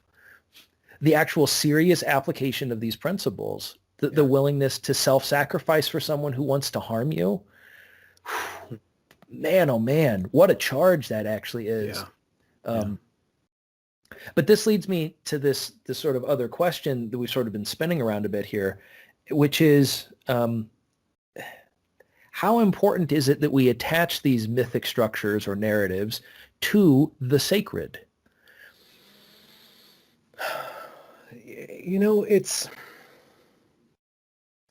I grew up in a California Christian kind of, various degrees of Pentecostal or conservative, bland American, Christianity. And then I went through that whole Reformation, and I went on a spirit quest, and I got the sky opened up for me, and then I saw the light, and I started walking along that path. And one day I ended up in Innsbruck, Austria, and I was walking down the street, and I saw this door. It was an ancient door. It was this heavy, huge black door. It was just polished from people touching it. And I'm like, oh, what's in there? And I opened the door, and there was sounds and smells and darkness that became light, and I was just ushered into a room, and then I sat down in a pew, and all of a sudden I was in a Catholic Mass. And I was just, I'd never been in a Catholic Mass before. And I started standing up, and then I sat down, and I stand up and sit down, and like try to like mumble along, Right. And as I'm going along with that, I felt this light, this kind of this blue vibrancy, and I could feel the generations and generations of humble prostration and quietude and worship in the sense of giving praise, like just giving praise. The whole place was just polished with prayer and worship. And after that, I stumbled on, I'm like, well, that was pretty cool. But then I started crossing myself, like kind of spontaneously. And then once I crossed myself, I felt that, oh, that's helping me. That's like, it's balancing me. It's bringing my inner, bring my feelings back into a core. And I just started doing that for a long time. And I went back to Portland, where I was living at the time. And I'm like, I need to do Mass. I want to do Mass. And I walked into a Catholic church and expecting to have that same experience, but it was all in English. And I got so mad, and I started cussing in my head. I'm like, shut the fuck up. Like, I don't want to hear that. I won't have anything to do with that. And I started arguing with all the words. Like, I was starting to reject all of the things that I understood. I didn't want to understand. I wanted to be engaged with as a languaged creature, but I didn't want to use my head to get there, because and this is the point. It's really difficult to get beyond the head through the head. I was listening to somebody go through an argument of the existence of God. I'm like, you can't reason your way out of anything other than reason. Like, you cannot, you can't use interpretation to get anywhere other than attached to a story, but somehow superior to it. So I don't know how we provide stories to people in such a way that they can come together and let go their interpretation and come together as a community and go through a rite that is beautiful but ultimately arbitrary, right? And maybe even has some very deep religious underpinnings, and maybe like scaffolds of meaning could be attached to it. But that is the benefit of like Eastern Orthodoxy or the Catholic Church. They have barnacles of beauty like attached to it, and they've gone through time. I think that we need that, but I don't know how we get back to that. And I don't know if we can come back to that without a principle, and I'm sorry to go here, a principle lifting of our eyes upward out of all this stuff, and like sending our worship higher than us. and then allowing grace to come back down so that I can be, I can be myself and still centered in myself, but able to be a conduit of something greater than myself so that everybody else can participate in that. And to bring it all back home, the answer for me in how to know myself and love my neighbor as myself is to do interviews, and is to facilitate other people getting to know themselves, and then I get to, be a part of that, but just give my attention to somebody else kind of as a type. What an amazing answer to that. And the reason that I say that, the way you describe that phenomenon, the losing of the self, and by that the abandonment of the rational. Again, Nietzsche keeps bothering us, and he talks about in The Birth of Tragedy, the word he uses is Rausch, and it's the way that when I was taught this in grad school is the closest to being in a mosh pit. That sort of phenomenon of the loss of the self, but a higher sense of self. Yeah. Right. And Nietzsche lays that's what tragedy is supposed to be doing. It's engaging in that kind of dynamic that you learn how to abandon yourself while getting a better sense of the self. And that I think in some ways is maybe what we call the sacred. But what it sort of leads to, and it's your point there about the power of the Latin and the sacred quality that's been attached to the Latin is the question we asked earlier about the soul searching in the culture that's led to the rise of mass critical theory, or the rising of, I'm not sure it's risen, but the rising of, may actually be a reaction to the hyper-rationalism of the culture. It may be the natural outgrowth of it, because that's all really it can engage in, is a kind of rationalizing of this Rausch. Parasitic rationalization at that point. Well, but it's doing what I think you were talking about, using rationality to not undermine rationality, but to access that Rauschian quality, that transcendence, to lose the self and have a higher sense of self, but it's running into a door that won't open. Yeah. No, you can actually see that in a lot of the humanities papers. They kind of slip into this kind of very, they start to adopt more and more poetry, and they're just kind of meditating and cycling through these different, concepts and stuff. You can pick it up, and it looks really absurd, and it is absurd because they're taking themselves so seriously, but it is like, I can't think of particular instances. There's one called Becoming Vulva. I can't remember the name. I did a dramatic reading of it. I can send you the link. I wouldn't recommend necessarily getting too much out of it, but like there is this yearning for something deeper that is kind of emerging. Like, we're going to deconstruct, and there's some sort of hope of more and better, but there's something else. Like, there's this misplacement, there's this false building, or this false premise that you can get where you're going through that tool. The word that I love, the Greek word is oregontai, which means to stretch out, to reach for, to yearn. How Aristotle starts his metaphysics. All human beings, the word we say is desire. All human beings desire to know, but the word literally means to stretch out in reaching or grasp at. So there's a struggle here. It's not, like, ooh, it'd be nice to know it. It's something that hurts, that you need, that, and you're clawing at. I love that invocation that even people here that don't know what they're doing is what they're doing, because what they do want to understand. Yeah. The path is perhaps broken and jagged and incorrect, and maybe a cul-de-sac, and one hopes that they learn it's a cul-de-sac before their life ends. Because what an incredible waste, what an incredible waste it would be to struggle and get to the end and have no concept of anything but that circle that you're in. But the thing I'm always left here thinking about, and thank you for letting me get on this route. I haven't been able to do this with anyone like in a long time. These questions of the sacred and these kind of transcendent questions, and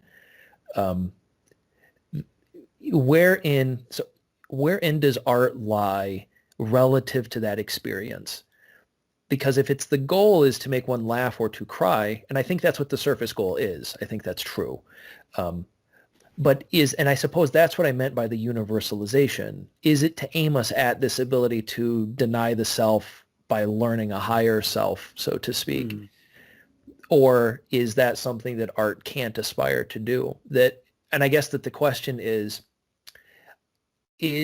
creativity, which I think is our manifestation of that, or the closest we can get to it, is that something that you do, or is it something that's done to you? You have to show up or else it doesn't get done. I learned that early. The book doesn't write itself. Right. I know that much.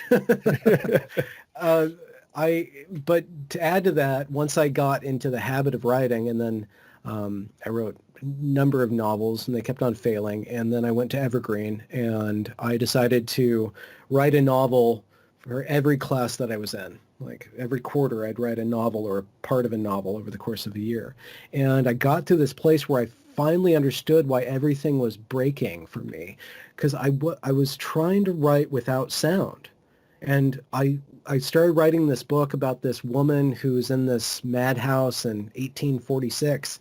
And I heard her voice, and I heard that title, just the rhythm. I didn't hear the words, but I heard the rhythm, and then I would just follow that rhythm. And so I entered into a state of participating with that creativity thing, right? And so I had built up the ability to pay attention to that, and then to have the tools and the words and the language and the tricks enough to follow along before I lost it, right?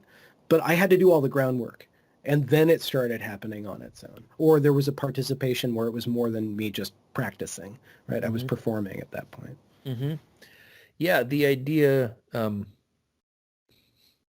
think it comes close to when we talk about something being mimetic, that it's a participation or representation. The terrible word of this is imitation, which makes it sound like vanilla or coffee or something. One of these things. It sucks. It's an imitation. But I think it perhaps is far closer to what you're getting at, the idea that one has to participate in something beyond oneself, and by doing it, you learn the thing. So it's neither one, I think, is the answer to my question. It doesn't happen to you, but nor do you do it. There is a middle condition where... and ultimately, you can't create a symphony out of critical theory. You can't do it. So I'm not interested in it, other than maybe I could plug it into the symphony just to give a little extra texture, right? It belongs somewhere as a critique. The meta, the criticism, the philosophy as well. Philosophy is a little different. Having big ideas, like how do you have big ideas about the story without the story collapsing into some Randian kind of tract or treatise, right? Exactly. So you have to be aware of this landscape. In one of the books that goes meta, one of the characters ends up in this kind of in this museum that's in this astral plane. It's kind of loosely based on the internet with plugins, but she enters into the realm of the fictions, where all the fictions are, all the fictions that have ever been created. And there's these huge treatises swimming around, and then these kind of lumbering entities dinosaurs, these huge mammoths going around, and you see them not as these static objects, but as these animated entities. And I think that when we study philosophy and you start to, I love the way that you're a dramatist, but instead of characters, you have your Latin words. You'll put up a Latin word, and then you'll trot it out on the stage, and then you'll kill it with another one or something like that. So yes, but having a familiarity with those powers and principalities, kind of on a visceral level, it's really helpful to kind of shake off your own intentionality of trying to create a book or trying to do something through your ego. You start to participate with these kind of astral forms. And you can go too far with thinking that, but if it loosens you up into a pliant state of being creative or communicative, that's when you're really teaching other people, and you're conveying something. You're kind of being, again, you're being the crossroads for truth or realization or insight to kind of come into the other person. You can facilitate that, but you can't just reach into people's heads and make that happen directly. Right. Yeah. Yeah. Socrates calls it being a midwife, not giving birth to, but facilitating. Yeah. That perhaps that's the best philosophy can do, is be a midwife. Not modern philosophy. Modern philosophy abandoned this long ago, but his form of philosophy, questioning. What is modern philosophy doing now? Are they the abortion clinic or something? Yeah, no, not quite. Yeah, I'm not touching that one. Okay. No, so I'm not trained in contemporary philosophy, like in philosophy of language or analytic philosophy, yeah. Okay. or in sort of. So Nietzsche sits at a very odd point in the history of philosophy, because it basically, philosophy from Plato basically stops with Nietzsche in a serious manner, because you get as a form of storytelling or conversation, or what? As a like form, what's the quality? Yeah, that's a good question. Actually, that what you just did is the quality. What is the thing? Like, what is justice? What is piety? What is truth? Like, that sits at the heart of the Socratic enterprise. Nietzsche would say, why value values?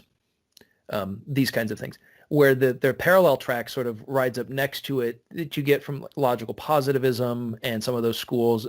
Wittgenstein is sort of the launching point of this, and it creates like a secondary track. It's not totally wrong to say modern philosophy is like a restart. It's a different project in certain ways. Oh, okay. And I'm sure there are going to be contemporary philosophers who are going to scream at me because I butchered that, but that's my rudimentary understanding as someone from the outside and sort of looking on it, because I'm trained very much in the Platonic tradition. But yeah, philosophy in a certain sense, in the Socratic way, is asking, why do you do this? And a kind of, right, in order to facilitate an inquiry into the thing, where contemporary philosophy, I think, is far more interested in what is. Not as a question, but as a statement.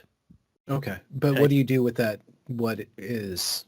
Mm-hmm. You just create more business out of it? Is that what you're doing? Mm-hmm. That's a good question for someone far beyond me. I think a lot of it is, it's trying to inform, I think it's deeply informed by the empirical tradition that we get out of the Enlightenment. It's an attempt to verify the knowledge of doubt. If we can give a philosophical justification for what is, we can then extrapolate further along and engage in that kind of Baconian project of dominating nature and this kind of stuff. But that may be terribly uncharitable. I'll have to ask someone to come on to explain it to me. Yeah. But I think where we are sort of sitting, and I say we, you and I, quite literally, I think we're both engaged in a very similar kind of project, but from two different angles. One's coming at it from a question of creativity and literature, and the other one is coming at it from the criticism of creativity and literature. Because that's, but we're converging on wisdom, would you say? Well, because both of them, this is where I think the Platonic dialogue, the Symposium, might be my favorite one, because it's a really serious attempt to try to understand in a kind of jovial setting, so it doesn't look as serious, but it's an attempt to understand the various accounts of what it means to be a human being. What does it mean to live and love and die in a very serious kind of visceral way, and the various ways in which we don't know the answer to that. And it ends in a way that philosophy tries to give an answer that's intelligible to literature, and which is very, very difficult to do for exactly the reason you're laying out here. If you start with the presumption of big ideas, and then I've got to sort of like walk you up to it, that's way more difficult than taking a narrative arc and saying, character Abram becomes Abraham by doing this thing. And then you get to the end and you go, I get it, right? The end is intelligible from the beginning. Got it. Thank you very much. Next story.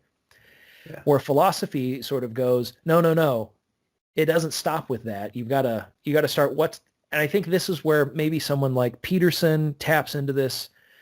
I am absolutely fascinated by the fact that he, as a psychologist, and that psychology itself, in essence, has engaged in Platonic philosophy, a study of the forms.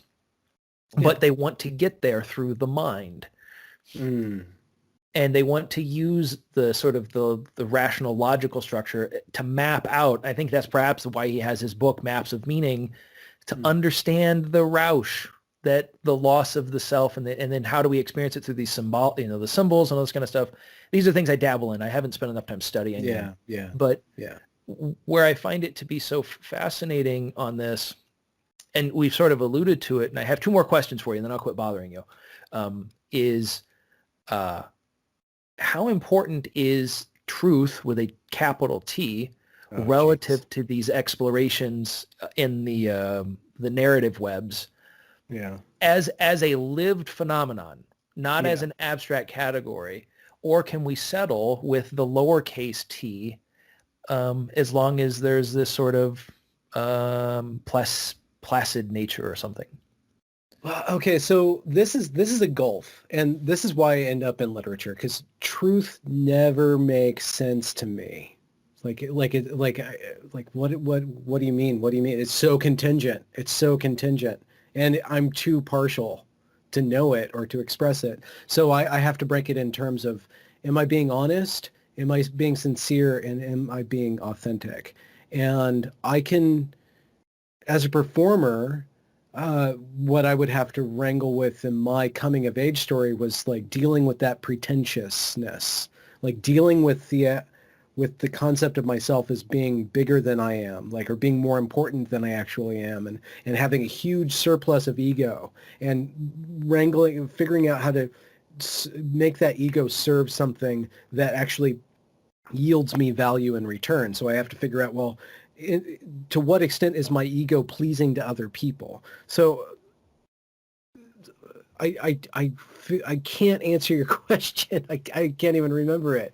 Like, what is truth? In a narrative sense, I guess you could take the route of Oedipus, like realizing the truth, like that tragic realization of reality never lining up, and then all of a sudden it all lines up, which is a magnificent structure when it occurs in your life, or when you can get it to occur in a story. That's a great moment of clarity. That is a way in which truth is usable within the structure of narrative, right? So is true. What's the purpose of truth, or what's the value of truth within a narrative? Like, right? That's one thing. But in terms of, am I being honest? And am I being true to myself? That's always an open-ended question, because I have to pretend like I know what I'm talking about in order to talk. But I think this is why I don't like doing interviews.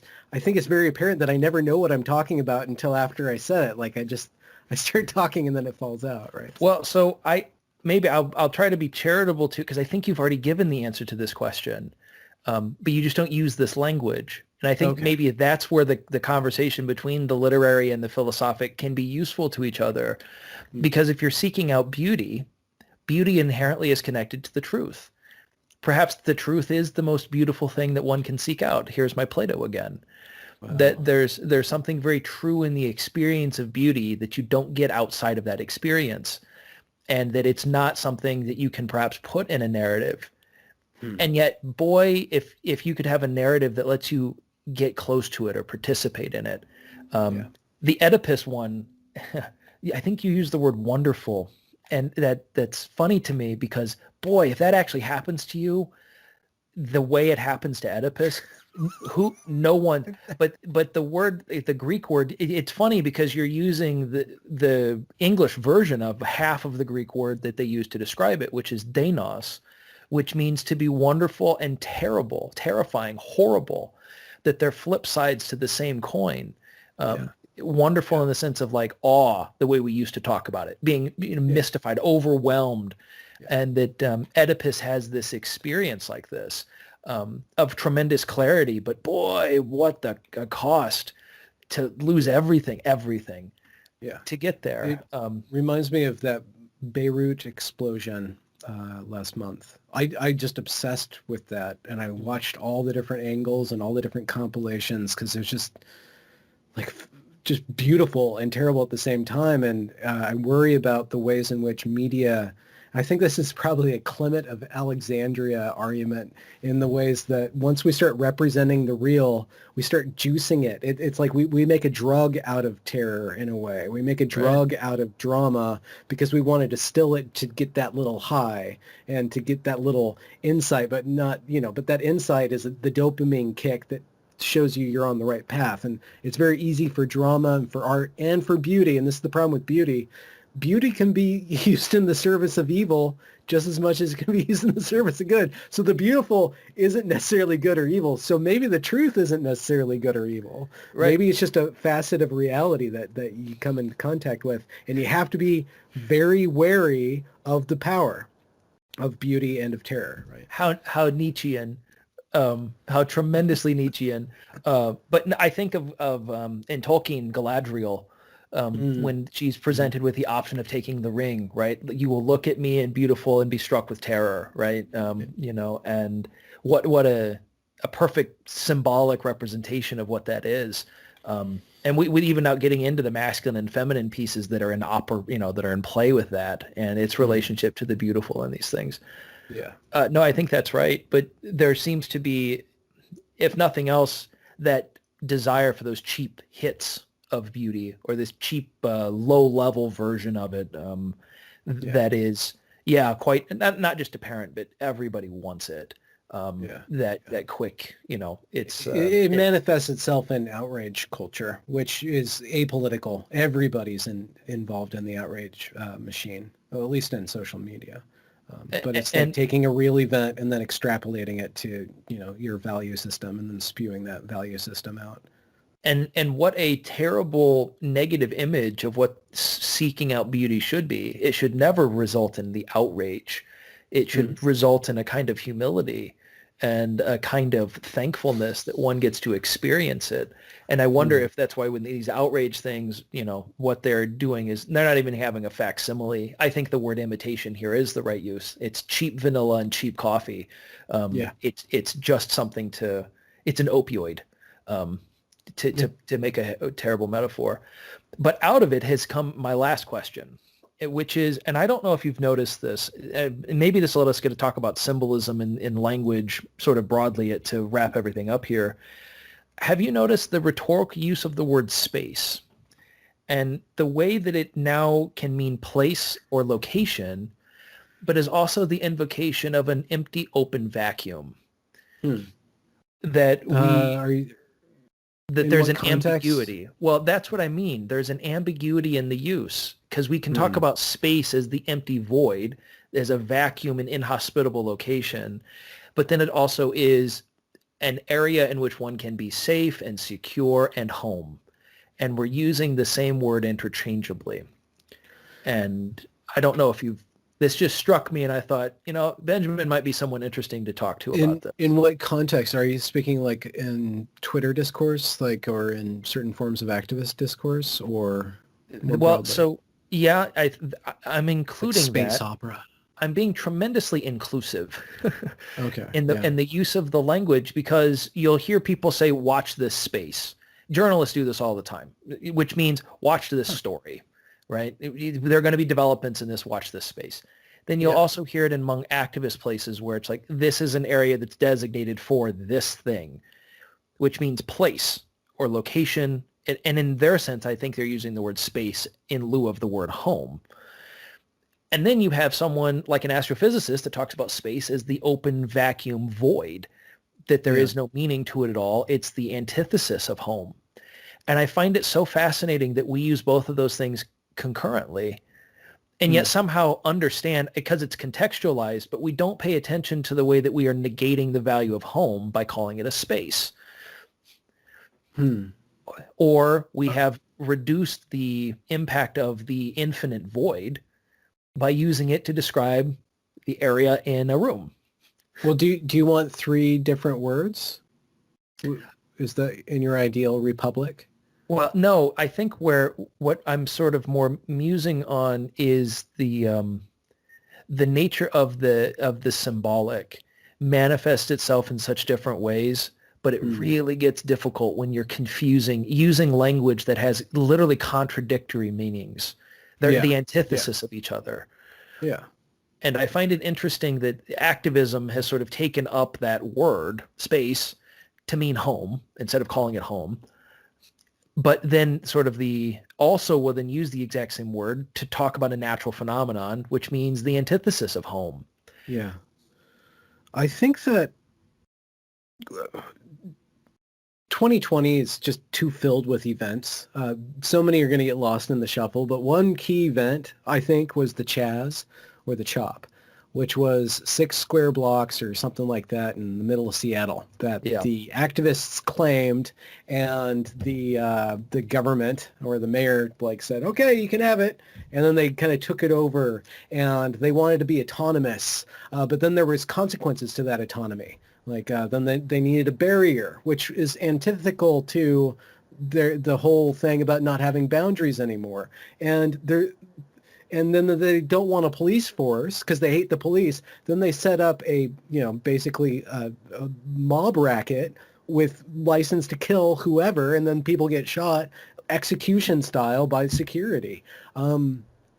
So that little thing, and somebody's going to have to do to Chaz what I've done to Evergreen: collect every bit of material and all the interviews that you can, and as many stories as you can, and kind of reconstruct that makeshift community, because it did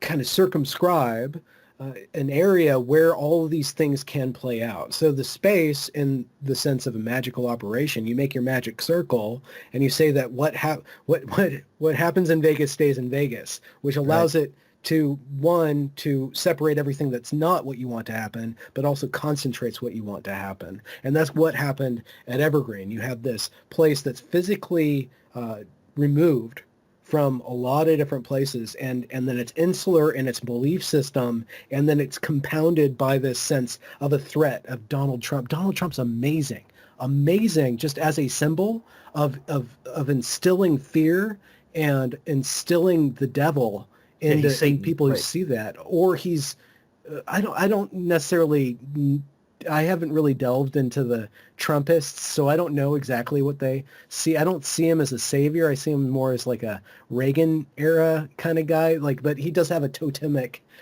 power. I mean, the sense that I get is they don't like him, but they find him tremendously useful. That he's sort of like a shield, I guess, against the encroachment as they perceive it of their way of life. I think that's what it is. Yeah. Okay. Maybe I'm wrong, but that's.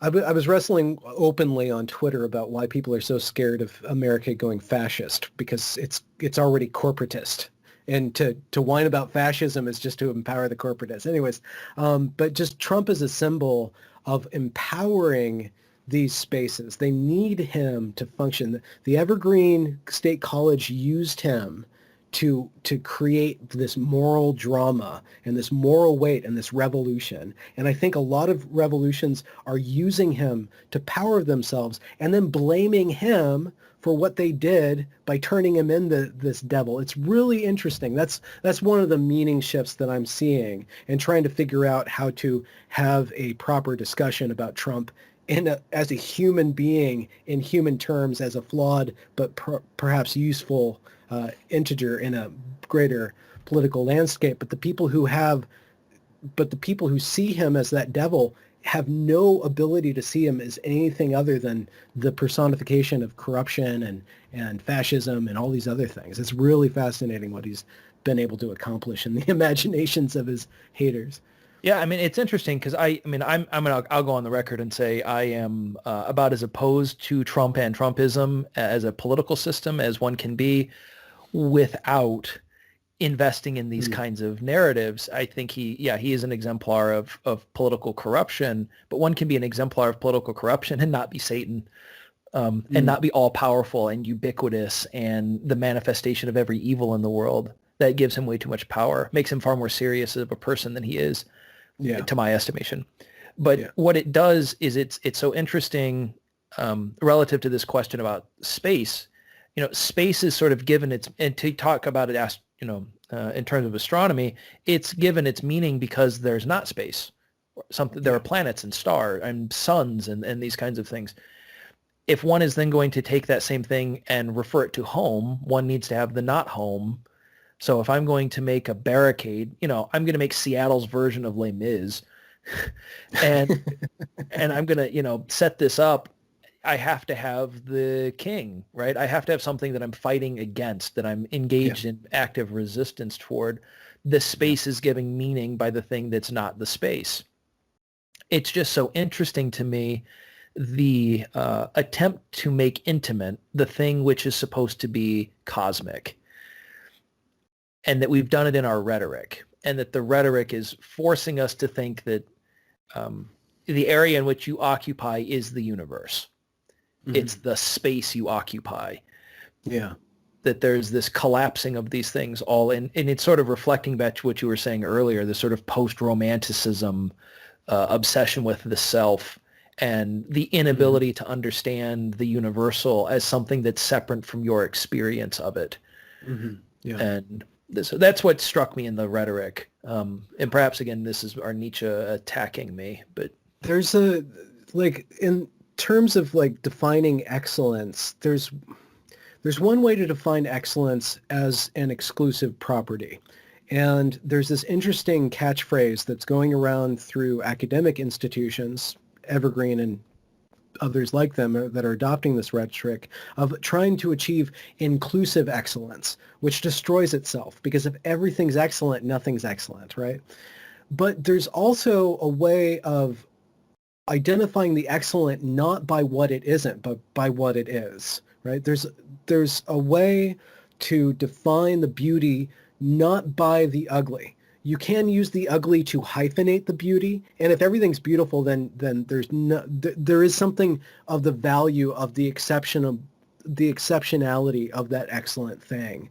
But you don't, when you're trying to build the excellent, when you're trying to create the beautiful, you don't rely on the negative. You don't rely on the absent in order to build that. And I think that one thing that we might be able to say about the American Revolution was that it wasn't just about being against the king, right? It wasn't defined by what it was against.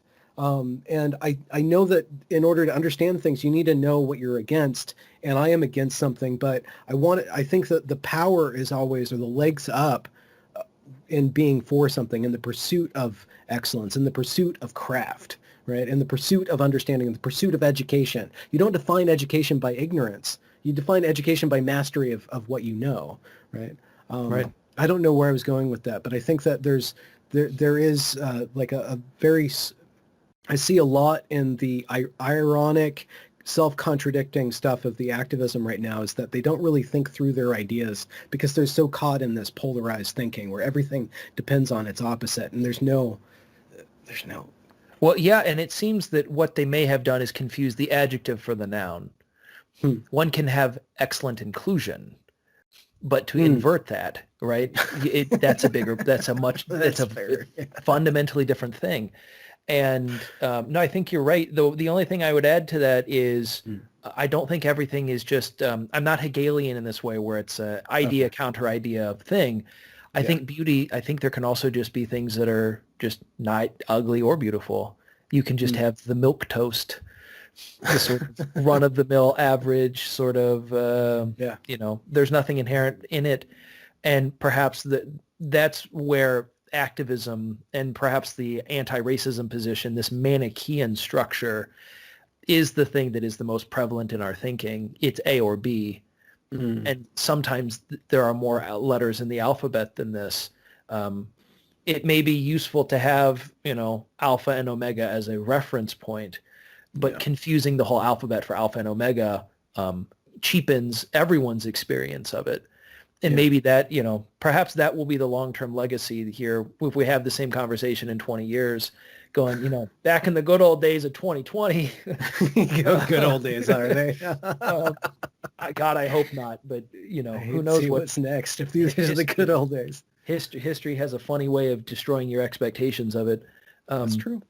But that we will look back and say, we were hoodwinked into believing that everything is bifurcated. You're either beautiful or you're ugly. And what we're probably all doing is trying to just struggle. And Well, you know what? And to go back to what I was saying about mediocrity, it's that they didn't make peace with mediocrity as it is, so they lifted the whole world up into this cosmic structure, and then they made that the mediocre, right? In a way, you see what I'm trying to get at? well, I think what you just said is what I was saying about the word space. That's Okay. literally what has happened. It's Okay. been, I took what was my home and I made it the cosmos. Yeah. And Hmm. and where it's like, but it's not the cosmos. You're not the sun here, people. Okay. That there's that, perhaps the concern with excellence, it's a very anti-democratic thing to be concerned with. Yeah, it is. It's Aristotelian or It is. aristocratic. Well, it's the same. The Greek is arete, to be excellent, right, and Yeah. to be the best. That's why I don't buy into the class conflict politics, because I'm like, Right. well, I'm kind of a snob. Yeah. I'm sorry, not about everything, and I'm not rich, but I am a snob, and you're not going to take that away from me. And that's where like the word elite is so ambiguous, because we basically smashed together about 500 things to mean elite. Yeah, One of them is the excellent, right? But it also is just the few, or the ones that, that have, or the rich. I mean, it's just smat, or it's somebody who went to the Ivy League. I've met plenty of people from the Ivy League. They ain't excellent. yeah. Or And- CNN, they ain't excellent. Yeah, either. I mean, right. Prestige positions can be part of the elite. But there's a concern with the excellent that seems to transcend them. Maybe this is the way we can end it, is Nietzsche makes that invocation of, Zarathustra is useful for this. He's a hermit that runs into the town and is screaming at everybody, right? Yeah. Guys, did you not know God's dead? And y'all killed him, like, y'all killed him. I got to tell you this. But before he gets to that point of running around, scaring the bejesus out of people, he has to yell from the mountaintops through time to each other, the people who have ascended up in this pursuit of what is excellent. But it's very lonely. Yeah. And the only thing you get to do is yell out into the void and hope that someone in the future gets to hear you. Yeah. And maybe that's what excellence requires, is a kind of sacrifice of the town and a willingness to be a hermit. But that seems so deeply antithetical to the project you and I are, hopefully you far more successfully so far than I am. Getting people to talk requires you to not live on the mountain. So you have to in some ways betray your pursuit of the excellent by engaging with the mundane. You can serve people. There's this, one of my patron saints, which is a construct of mine. It's this girl who, as soon as she stops caring in the world's over, because the world's just performing for her. She's got these eyes that just are the abyss, and you should never, ever look into them. But she's really curious. She just feasts on reality. And so reality just keeps on making more of itself for her.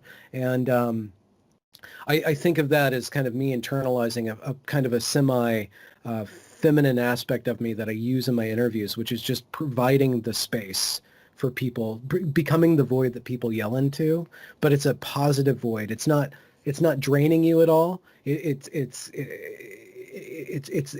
chaos in the sense of unformed potential that you get to play with, and so offering people my attention, it's the inviting void. It's the positive negative space in a way that allows me to participate or to evoke the greatness in the other person, because they are kind of freed from the argument, freed from the making of the sense, and just expressing their greatest hopes or like their truth in a way into a receptive space. That's just what your Zarathustra mountaintop story made me think of. So you want to be the mountain? No, I want to be in certain respects, I play the clouds around it in order to give people a little bit of Everest, Right. You can't climb Olympus, but you can at least look out from it. You never get to the gods, but you can climb the mountain and look out, right? Yeah. You never know. That's very good. Well, hey, thank you. This is awesome. Thank you so much, You were Stephen. very generous with your time. And we'll have to do this again at some point. Hopefully not in 20 years, maybe before then. No. Before the good old days are the good old days, we'll do it again. Awesome. Thanks so much. All right, man. Have a good one. Yeah, you too.